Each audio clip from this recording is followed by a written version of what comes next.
Welcome to 20th Century Music and Arts. In this episode, I'm going to look at my top albums by the psychedelic bands out of California between the real glory years of 1966 to 1967.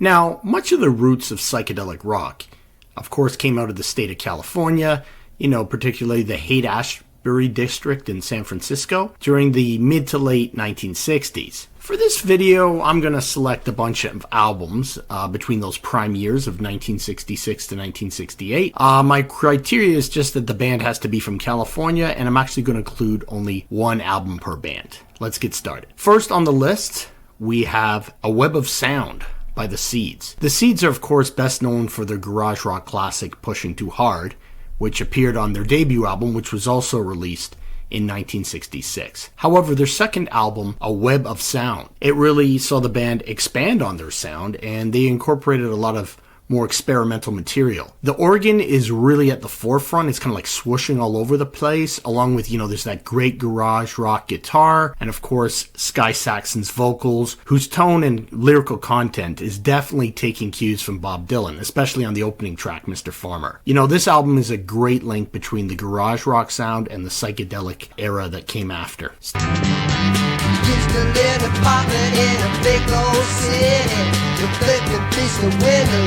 Built right in it. Sticking with 1966, we have Fifth Dimension by the Byrds. Now, this is their third album, and this is in fact a link between folk rock and psychedelic rock. Of course, the most famous track is 8 Miles High, where guitarist Roger McGuinn's, he's got this amplified 12-string guitar, and he kind of tried to emulate the sounds of what John Coltrane was doing on albums like A Love Supreme, or what he was hearing on Ravi Shankar's music. But the album is filled with amazing harmonized vocals, and there's lots of, country, folk, and blues influence. It kind of permeates the album. They have their own version of Hey Joe. Other highlights include Mr. Spaceman, Captain Soul, 242 Foxtrot, the Learjet song. Really check this album out.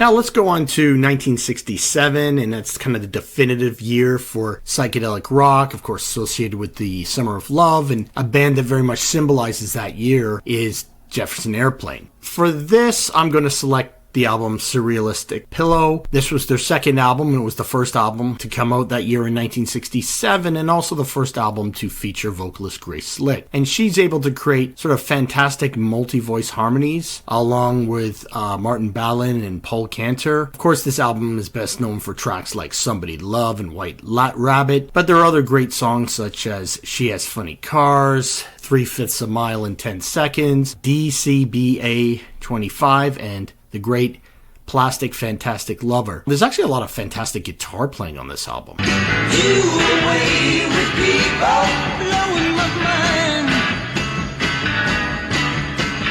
mind. Next up, we have a really pivotal album in my opinion, and that's of course Forever Changes by Love. In a just world, this album, and in fact this band, would be far more well known, and I will do an episode on Love at some point. Now, this album, while it's still very much psychedelic, it's actually much more acoustic and orchestral in sound. Frontman and songwriter Arthur Lee, he's really one of rock music's unsung geniuses. While the album is kind of beautiful in sound, the lyrical content is really quite dark. For example, on the song The Red Telephone, Lee sings, "Sitting on a hillside, watching all the people die. I'll feel much better on the other side." Wow. And the album deals with things like drug addiction, on the song like Live and Let Live, and A House Is Not a Hotel, that deals with stuff going on in the Vietnam War. You know, it's as if Lee had foreshadowed the downfall of the hippie generation that would take place in the next couple of years, 68 and 69. Yeah, Forever Change is an absolute masterpiece, and you need to check it out. Sitting on a hillside, watching all the people die. Now, the next few bands seem to have all food-related names. So, first off, we have No Way Out by the Chocolate Watch Band. This is great kind of Rolling Stones infused garage rock psychedelia. You know, it starts out with the ripping Talk About Girls, which has got some great feedback at the end. Band really get tripped out on the track Dark Side of the Mushroom. That's not a surprise. And then there is this track, Are You Gonna Be There at the Lovin'? Wow. And it reminds me kind of rhythmically like the song I'm Not Your Stepping Stone. They kind of go full raga on the track Gone and Passes By. And, you know, there's great guitar work on the title track. You know, if you really want some garage psychedelia, this is definitely an album to check out.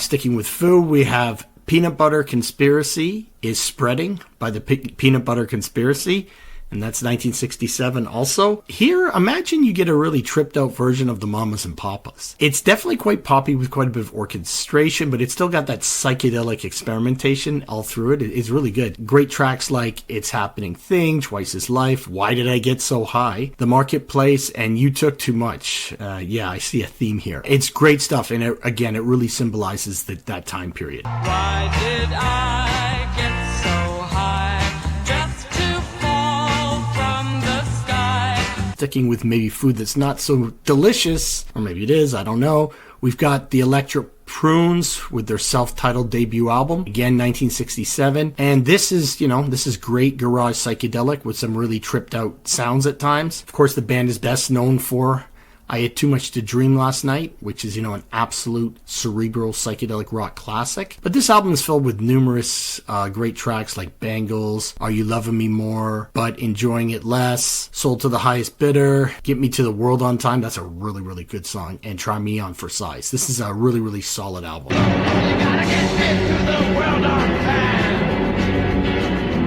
You gotta get me to the world on time. Next up, we have the incredible debut by Country Joe and the Fish, Electric Music for the Mind and Body. Now, this is San Francisco psychedelia at its finest, and this was a really pivotal album in the development of that sound. It's got lots of trippy, distorted blues licks. It's got echo sounds with organ kind of saturating everything. These guys are quite the epitome of hippie. The album's, it's just incredible from start to finish. You got tracks like Flying High, Death Sound Blues, Section 43, Superbird, Tricky Dick, Not So Sweet, Martha Lorraine. Definitely need to check out this album. And then to finish up 1967, we've got the debut album by Moby, Grape. Now, this album, unlike some of the other ones that are kind of getting into more extended soloing and stuff, they're really good at just doing concise 3-minute songs. They really play a whole variety of genres. So on this album, you can hear the influence of folk, country, blues, soul, jazz, but it's all filtered through that psychedelic pop rock lens. The whole album is great, but the highlight for me is Omaha, which is probably their most famous song.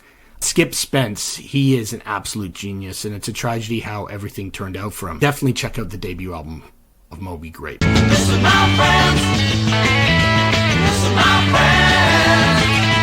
Listen, my friends. Next up, we're going into 1968. Now, of course, if we're talking psychedelic rock, we need to talk about the Grateful Dead. And let's look at their insane, crazy album, their second album, Anthem of the Sun. Now, this band was famous for their live shows of just endless jamming. So they wanted to kind of capture that on this album, but what they did was combine that approach with real studio experiments, stuff that was kind of happening in the world of like Karl-Heinz Stockhausen and John Cage and that kind of thing. So they used many of the tricks from modern electronic composers, and they've got prepared piano, tape loops. There's this wide range of instruments on the album. The result puts the listener on this like real crazy psychedelic journey. Side 1 starts out with the epic 4-part That's It for the Other One, which again, it's very, very cerebral music, really gets wild. It's beautiful instrumentation and melody, and every track on this whole album is solid, and it captures the band at their most experimental. This is really my favorite period for the Grateful Dead.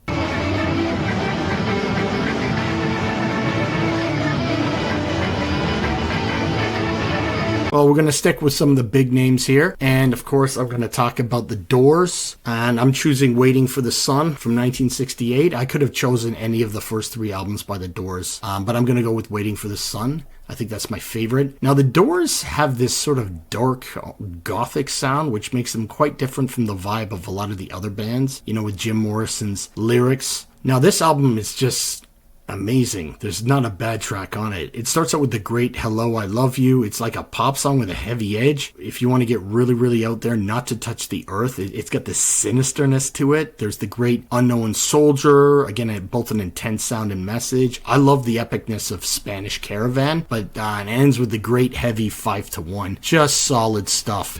Next up, we have a band that I think should be a lot more well known. And that's, of course, Quicksilver Messenger Service. And we're going to look at their debut album from 1968. Now, again, I don't think they get enough recognition. The guitar playing on this album is absolutely fantastic. The album has several short tracks, but for me, the highlights are the tracks Gold and Silver, as well as the closer, The Fool. You've got these long blues and jazz influenced jamming representing psychedelic guitar at its best. Again, if you like electric guitar playing, get this album. And next on the list, we have something a little lesser known. Volume 3, A Child's Guide to Good and Evil, from the West Coast Pop Art Experimental Band. Now, this was actually their 3rd album. The band at this point, it kind of had become a pure studio band. This is a really, really interesting album. It fuses pop melody, kind of strange narration. It's got fuzzed out guitar and a kind of heavy world, particularly Indian influence to their sound, like in world music. And the album is full of some really dark social commentary,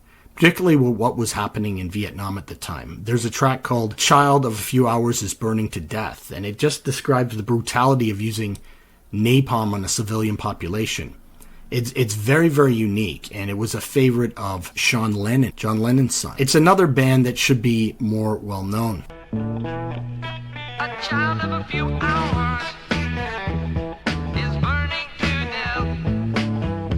And the 5th album on the list I have, of course, is Cheap Thrills by Big Brother and the Holding Company, known for their absolutely earth-shattering performance at the Monterey Pop Festival. This album, in a sense, tried to replicate that live performance in the studio, and in fact, the producer put crowd noises in many of the recordings. Now, of course, the focal point of this band is the absolutely magnificent, raw, and emotional blues wailing of singer Janis Joplin. But this album also has some raw blues, feedback-drenched, kind of proto-grunge guitar playing. It's just a really great stuff. There, of course, you know, their famous songs like their version of Summertime and Piece of My Heart, but the guitar and the intense vocals really shine on tracks like A Combination of the Two, I Need a Man to Love, and Oh, Sweet Mary, great blues track, Turtle Blues. And then there's Ball and Chain, which was actually a live recorded live at the Fillmore East in 1968. And in my opinion, this is some of the most intense vocals and guitar playing ever heard in rock history. When I listen to this, the voice and the guitar, it all just goes right through me. Yeah, you gotta listen to Cheap Thrills. It's an absolutely fantastic album. So there's 14 albums. I think that's 14 for you to check out. Again, this music at the time was innovative. It was revolutionary when it came out in the mid to late 60s. And, you know, I think all this music has really aged very, very well. Thank you for watching 20th Century Music and Arts. Please like, share, subscribe, and comment. Let me know some of your favorite albums from this time period. They don't have to be necessarily bands from California. Thank you.